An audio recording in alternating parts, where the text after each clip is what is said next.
Okay, so I'm going to create a video to explain how we're going to use the data tracker, and then I'm also going to show you how you can collect the data using the information in the platform. So to start off, this is the data tracker, and so you can see that it's organized by dates. So these dates represent, for the most part, with the exception of the 13th, the Tuesdays. So we meet on Tuesdays and Thursdays normally for PLC. So the expectation is that the data tracker will be filled out prior to our Tuesday PLC. So we can use the information to have some discussions as a PLC. Now the data is organized by teacher. You'll have the number of students, which this could change as students enroll or leave the school. We have science projects, and we have our focus areas divided by power focus areas and additional focus areas. So to start, I'm going to show you how you can collect the data on the projects, which are divided into checkpoints.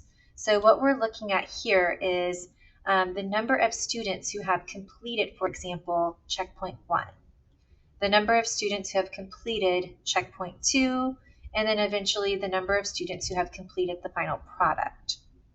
So to begin, I'm going to go to the platform.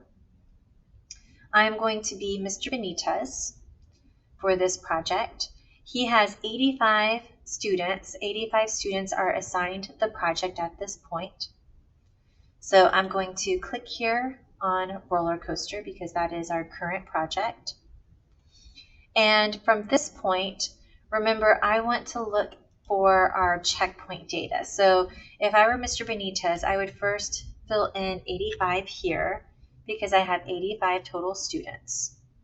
And I want to determine how many students have completed checkpoint 1. So under feedback, I'm looking at checkpoint 1, and it really doesn't matter whether you are clicking on it or not, but I find it easier to go up here to the export scores. This is going to pull up an Excel document, and I'll show you how we can manipulate that document here in a second.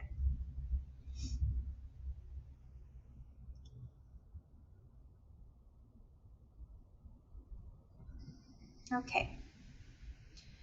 So when we look at this document, when it comes up at first, everything is going to be really squished.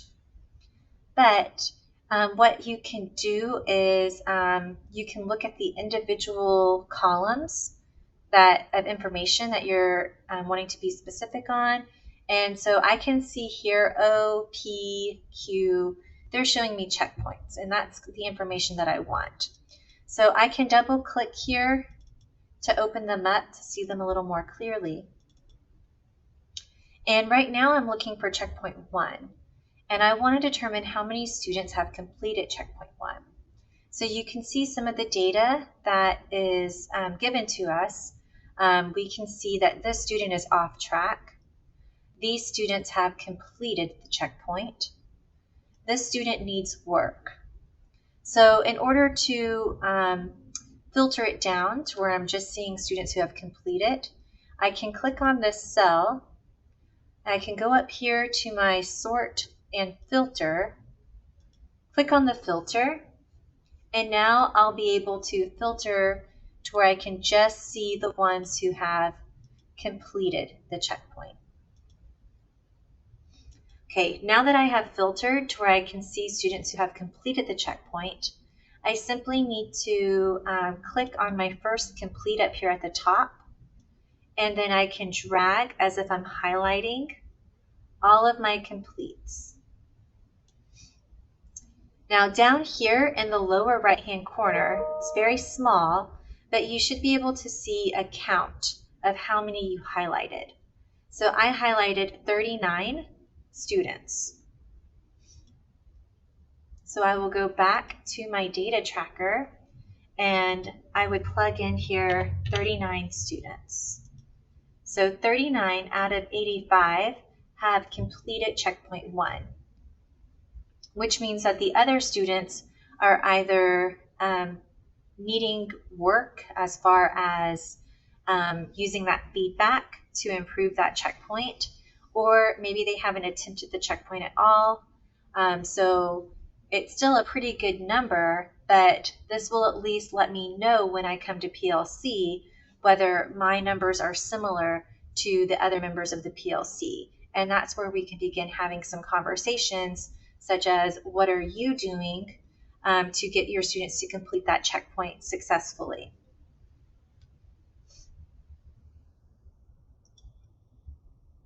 Now, another way that we can use this data, if I wanted to filter students who need work, I can easily do that. I could even go over to the mentor column, which is column E, and I could even filter out just by homeroom or mentor teacher to look at a specific class. And this is some information that I could use to pull my workshop or small group for this checkpoint. You also have the option of the off track. So these might be students who haven't attempted the checkpoint or have done very little of the checkpoint, and they're going to maybe need some assistance in getting started, a little extra push, but there could be various reasons why they are off track, and you would most likely want to pull them for a group as well. So that is just some ways that you can see the number of students who have successfully completed a checkpoint, those that are working, those that are off track, and those that need more work. In other words, they need to utilize that feedback that you have provided. And you can see that you'll be able to get the information for all of your checkpoints, and you'll be able to see when students have submitted their final projects. But there's quite a bit of information. You just need to utilize those filters so that you can use this data. Okay, so that is how you're going to collect data on the number of students who have completed the checkpoints and the final product. Next, we're going to look at the focus areas. And we have divided them here into power and additional focus areas. Now, to collect that data, I can go to my student progress. And you might want to look at your GLT. Now, this information is going to show me my students in my GLT, so you can see there's the 85 of them, but it's going to show you data for all of their content areas, so not just science. I want to see just science. So I'm going to go over to the power focus areas, and to drill down, I'm going to click on the number 85. Now you can see that it has narrowed it down to the different content areas. So I'm going to drill down a little bit further, and under the science column, I'm going to click on the number,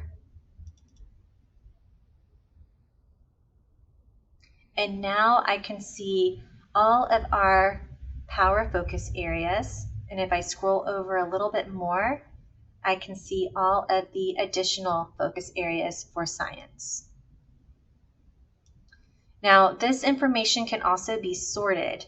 If you hover your mouse next to the name of the focus area, you'll see an arrow. And you can click on this arrow to help sort your information. So when I clicked on it the first time, what it did is it showed me all of the students first who have attempted the power focus area energy, but have not yet mastered the focus area, so they haven't passed it yet. I can see here that Eduardo has had 3 attempts at passing energy. He has not yet passed it. As I scroll down a little bit more, I can see that these students here have attempted it once, but have not passed. And then this chunk of students here, they have not attempted the focus area yet. And then the students who have a check mark, they're green. These students have attempted the focus area and passed. Now, if I click on that arrow again, now it has sorted in the other direction to where I can see the students who have passed the content assessment. And if I scroll down, it's the same information, just in the opposite direction. So this tells me here that 43 out of 85 students have mastered and passed energy. So when I go back to my data tracker, I'm looking at energy, and for Mr. Benitez, I would fill in that 43. So 43 out of the 85 have mastered energy. So he's about halfway. Now I can also scroll over and I can look at our additional focus areas in the exact same way. 34 out of the 85 have mastered safety for Mr. Benitez.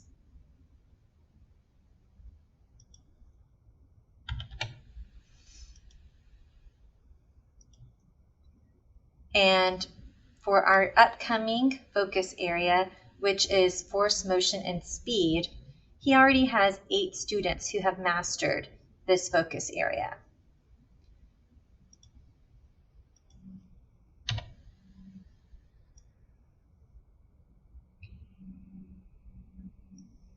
So I hope that this helps you in knowing how to track your student data. And again, the expectation will be that this information is filled out prior to that PLC. So we will do the Monday the 13th together so that we can practice. And then you can utilize this video if you need assistance in tracking this data and filling it out prior to our September 21st meeting.